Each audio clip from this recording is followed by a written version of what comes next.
बैठे थे। फिर मेरे से हाथ बांध के पैर बांध के मेरे से गलत काम किया। अंदर में लेके गए मेरे को। फिर 4-5 जनों ने मुंह बंद करके मेरे से गलत काम किया। लड़कियों की संख्या बहुत ज्यादा थी। जितनी लड़कियां आ पाई पुलिस के सामने या बयान दे पाई वो अलग है।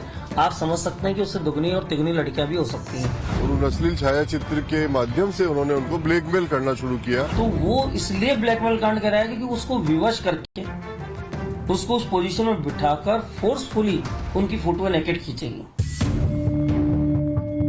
एक घटना जिसने राजस्थान की पवित्र भूमि और यहाँ के सामाजिक ताने बाने पर कालिक पोत दी, जिसने पूरे देश को सन्न कर दिया।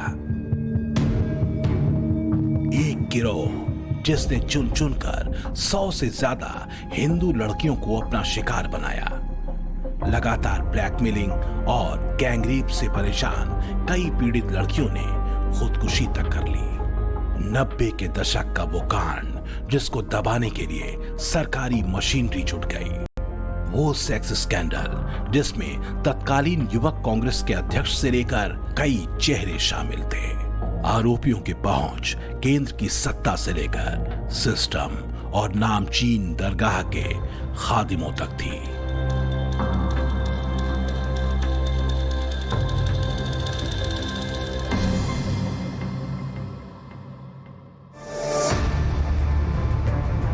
लेकिन जब पब्लिक सड़कों पर उतरी, हिंदू संगठनों ने मोर्चा संभाला, तो सत्ता, सियासत और सिस्टम का कॉकटेल टूटा और फिर शुरू हुआ चोर पुलिस का खेल।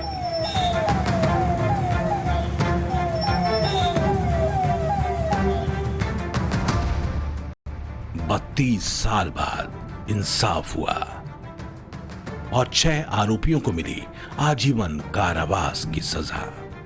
32 साल बाद में माननीय न्यायालय ने फैसला सुनाया है। इसमें जो सभी 6 अभियुक्त जिनके विरुद्ध विचारण चल रहा था उनको आजीवन कारावास और 5 लाख रुपए प्रत्येक को अर्थदंड से दंडित किया गया है।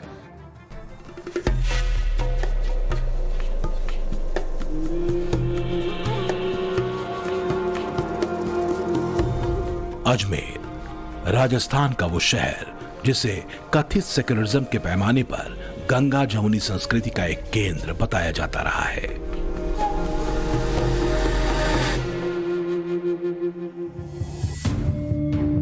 लेकिन इसी अजमेर में 90 के दशक की शुरुआत में गैंगरेप और ब्लैकमेलिंग का एक ऐसा खेल चला जो टारगेटेड था, और टारगेट पर थीं हिंदू लड़कियां। गैंगरेप, ब्लैकमेलिंग, सियासी रसूख और करप्ट सिस्टम का पूरा जाल ऐसे बुना गया कि बच निकलने की कोई गुंजाइश इन लड़कियों के लिए नहीं थी। सन 1992 में जब अजमेर के सीरियल रेप कांड का खुलासा हुआ था तो पूरा देश सन्न रह गया था। इस घटनाकांड में एक नहीं, दो नहीं, बल्कि 100 से ज्यादा लड़कियों को रेप और ब्लैकमेलिंग का शिकार बनाया गया था। सबसे शर्मनाक बात यह थी कि अजमेर के खादिम परिवार के लोग इस सेक्स स्कैंडल के मुख्य साजिशकर्ता थे। इस पूरी साजिश का सरगना था फारूक चिश्ती और इसके साथ शामिल थे नफीस चिश्ती और अनवर चिश्ती, और ये तीनों ही यूथ कांग्रेस के नेता थे। फारूक चिश्ती उस वक्त अजमेर यूथ कांग्रेस का अध्यक्ष हुआ करता था। अजमेर के सीरियल गैंगरेप और ब्लैकमेलिंग कांड का खुलासा हुआ था दैनिक नवज्योति अखबार में। 22 अप्रैल 1992 को पत्रकार संतोष गुप्ता ने अपनी रिपोर्ट में खुलासा किया कि कैसे बड़े शातिर तरीके से एक खास समुदाय से जुड़े रसूखदार लड़कों ने हिंदू लड़कियों को अपने गंदे इरादों का शिकार बनाया था। बाकायदा दरिंदगी की शिकार हुई लड़कियों की पहचान छुपाते हुए कुछ फोटो भी अखबार ने छापी, जिसके जरिए इन लड़कियों को ब्लैकमेल करके इनका यौन शोषण और एक्सटॉर्शन किया जा रहा था। जैसे ही खबर सामने आई, सिर्फ अजमेर ही नहीं बल्कि पूरा राजस्थान सन्नाटे में आ गया। उस समय जो कैमरे थे ना, उसमें तो लड़के और लड़की को बिठाकर ही फोटो की जाती थी। तो वो इसलिए ब्लैकमेल कांड कराया क्योंकि उसको विवश करके उसको उस पोजीशन में बिठाकर फोर्सफुली उनकी फोटो नेकेड खींचेगी। वैसे तो लड़कियों को टारगेट करने वाला गिरोह काफी बड़ा था, लेकिन इसके 3 अहम किरदार थे। एक था मास्टरमाइंड फारूक चिश्ती, जो यूथ कांग्रेस का अध्यक्ष था और अजमेर दरगाह के खादिम परिवार से जुड़ा था। नफीस चिश्ती यूथ कांग्रेस का वाइस प्रेसिडेंट था और अनवर चिश्ती जनरल सेक्रेटरी। ये गैंग बहुत शातिर तरीके से चुपचाप अपना शिकार लड़कियों को बना रहा था, लेकिन इस गैंगरेप और ब्लैकमेलिंग के खुलासे ने गिरोह से लेकर प्रशासनिक और सियासी अमले में खलबली मचा दी थी। इस सिलसिलेवार गैंगरेप कांड की शुरुआत हुई थी 1991 में,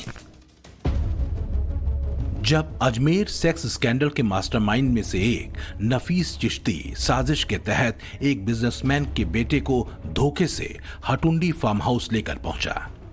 ये फार्म हाउस अजमेर शहर से 12 किलोमीटर की दूरी पर बियाबान इलाके में मौजूद था।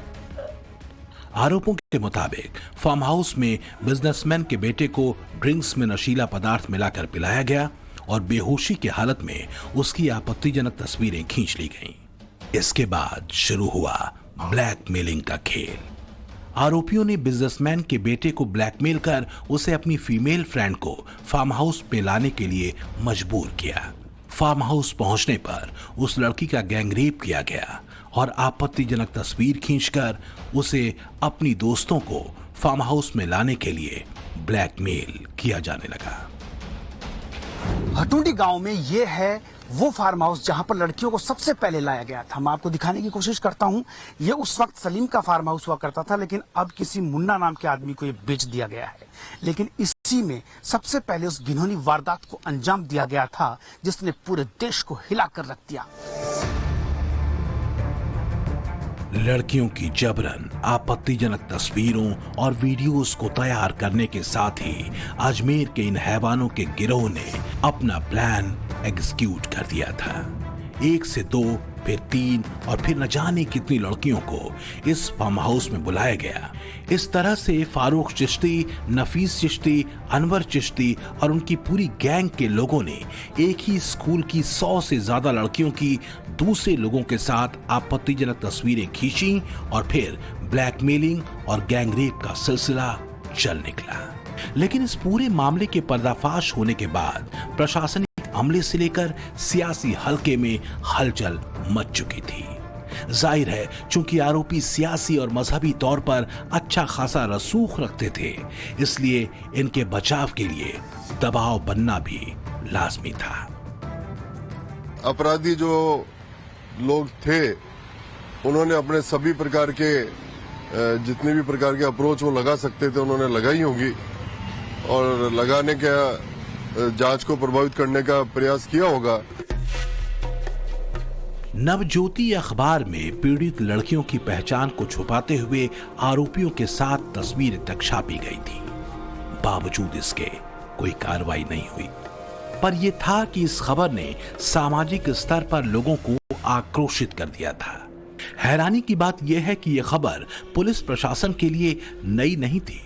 पुलिस प्रशासन को खुफिया सूत्रों से जानकारी पहले ही मिल चुकी थी कि इस कांड में अजमेर के सूफी संत ख्वाजा मोइनुद्दीन हसन चिश्ती की दरगाह के खुद्दाम में ख्वाजा यानी खादिम परिवारों के कई युवा रईसजादे शामिल हैं। इतना ही नहीं, पुलिस ने यह भी जान लिया था कि राजनीतिक रूप से वो युवा कांग्रेस के पदाधिकारी भी हैं। पुलिस भले हरकत में नहीं आई, लेकिन लड़कियों के गैंगरेप और उनकी आपत्तिजनक फोटो खींचकर उन्हें ब्लैकमेल करने वाला गिरोह चौकन्ना हो गया था। अपराधी चौकन्ने भर ही हुए थे, लेकिन उनका काम जारी रहा। तो क्या ये जुर्रत उनके सियासी रसूख और वोट बैंक की पावर का नतीजा था? अब गिरोह ने सेक्स कांड को अंजाम देने के लिए लोकेशन बदलना शुरू कर दिया था। हटुंडी फार्म हाउस के बाद डाक बंगले के बाद फायसागर रोड, उसके बाद कोई और फार्म हाउस। लोकेशन बदली, लेकिन ना अपराधियों की हिम्मत टूटी और ना ही लड़कियों को निशाना बनाने की उनकी सोच ही बदली। टाइम्स नाउ नव भारत यहां पहुंचा है और ये एक्सक्लूसिव तस्वीरें हम आपको दिखा रहे हैं। हालांकि बिना आज्ञा के अंदर जाना सख्त मना है और गेट पर ताला भी लगा हुआ है। मोटी चैन से ये ताला लगाया गया है। ये तस्वीरें आप देख सकते हैं, लेकिन डाक बंगलो ऊपर है जहां पर ये पूरी घटनाक्रम हुई। और यहां बताया जा रहा है, जांच में भी आया है कि यहां उन लड़कियों को लाया गया था। लगातार जगह बदली जा रही थी, कभी डाक बंगला में, कभी हुटंडी गांव में, तो कभी पुष्कर रोड पर लेकर जाया गया। उसके अलावा भी अन्य कई गेस्ट हाउसेज और कई इस तरह के बंगलोज में लेकर जाया गया। अखबार में स्कूली छात्राओं की आपत्तिजनक फोटो के जरिए ब्लैकमेल करने के कांड की पहली खबर आने के एक पखवाड़े बाद भी जिला पुलिस और प्रशासन ने कोई कार्रवाई नहीं की। इसके बाद नवज्योति अखबार के पत्रकार संतोष गुप्ता ने दूसरी खबर छापी। शीर्षक था, छात्राओं को ब्लैकमेल करने वाले आजाद कैसे रह गए। कुछ और बातों का रहस्य उद्घाटन अखबार ने किया। पता यह भी चला कि खुफिया विभाग ने इस पूरे गैंगरेप और ब्लैकमेल कांड की जानकारी और आरोपियों की पूरी रिपोर्ट खबर प्रकाशित होने के 5 महीने पहले ही पुलिस को दे दी थी। तो फिर क्या आरोपियों के कांग्रेस से कनेक्शन और वोट बैंक पर पकड़ के चलते एक्शन लेने में पुलिस डर रही थी, या एक्शन न लेने के आदेश कहीं और से थे? हैरानी की बात तो यह है कि यह बात भी सामने आई कि राजस्थान के तत्कालीन गृह मंत्री ने भी खुलासा होने से करीब 1.5 महीने पहले आपत्तिजनक तस्वीरें देखी थी, लेकिन फिर भी कोई कार्रवाई नहीं हुई थी। जनता में आक्रोश बढ़ रहा था, शासन प्रशासन पर दबाव बढ़ना शुरू हो चुका था। हर तरफ 4 तस्वीरों की चर्चा थी। हिंदुस्तान के सबसे खौफनाक और सबसे डरावने सेक्स स्कैंडल को दबाने की आरोपियों ने भरपूर कोशिश की, लेकिन एक अखबार के पत्रकार ने इसको उजागर किया। तत्कालीन मुख्यमंत्री भैरव सिंह शेखावत को स्टेटमेंट देना पड़ा। 30 मई 1992 को पहली एफआईआर दर्ज हुई और 31 मई 1992 को यह केस सीआईडी सीबी को सौंप दिया गया। चूंकि अपराधियों के टारगेट पर हिंदू लड़कियां थीं, लिहाजा विश्व हिंदू परिषद, बजरंग दल, शिवसेना जैसे हिंदू संगठनों ने सड़क पर मोर्चा संभाल लिया था। हालांकि पुलिस की चुनौती अभी खत्म नहीं हुई थी। एक तो सभी आरोपी धार्मिक, आर्थिक और सियासी तौर पर बेहद मजबूत थे।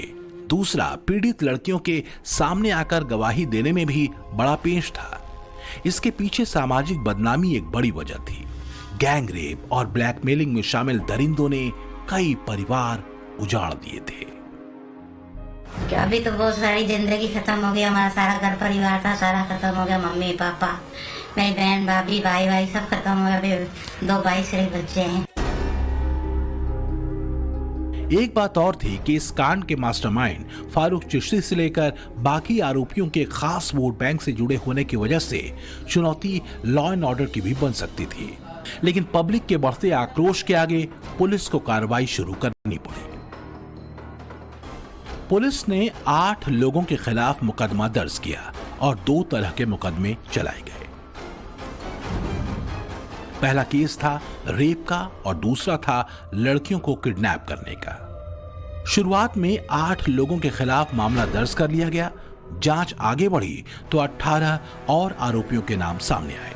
इसी दौरान अक्टूबर 1992 में अजमेर में ऐसी घटना घटी जिसका सीधा संबंध इस सेक्स स्कैंडल से जुड़ा था।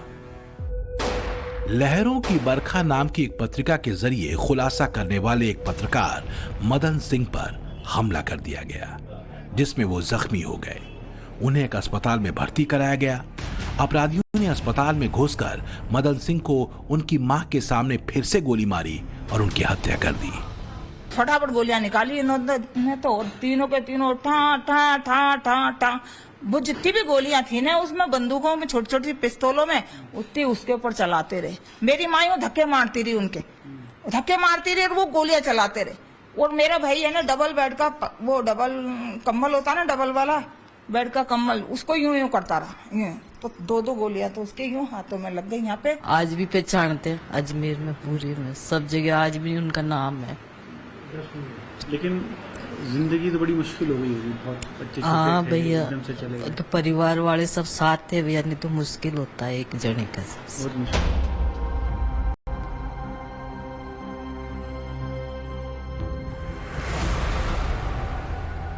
अजमेर की पवित्र धरती पर कलंक लगाने वालों की धरपकड़ अब शुरू हो चुकी थी। 30 नवंबर 1992 को पुलिस ने अजमेर कोर्ट में पहली चार्जशीट पेश की, जिसमें 18 लोगों को आरोपी बनाया गया। इनमें से एक आरोपी पुरुषोत्तम ने साल 1994 में जमानत पर बाहर आने के बाद सुसाइड कर लिया। इस मामले में फास्ट ट्रैक कोर्ट ने पहला फैसला 18 मई 1998 को सुनाया। सभी आरोपियों को उम्र कैद की सजा सुनाई। आरोपियों ने फैसले को हाईकोर्ट में चुनौती दी। हाईकोर्ट ने 20 जुलाई 2001 को सुनाए फैसले में 4 आरोपियों को दोष मुक्त कर दिया।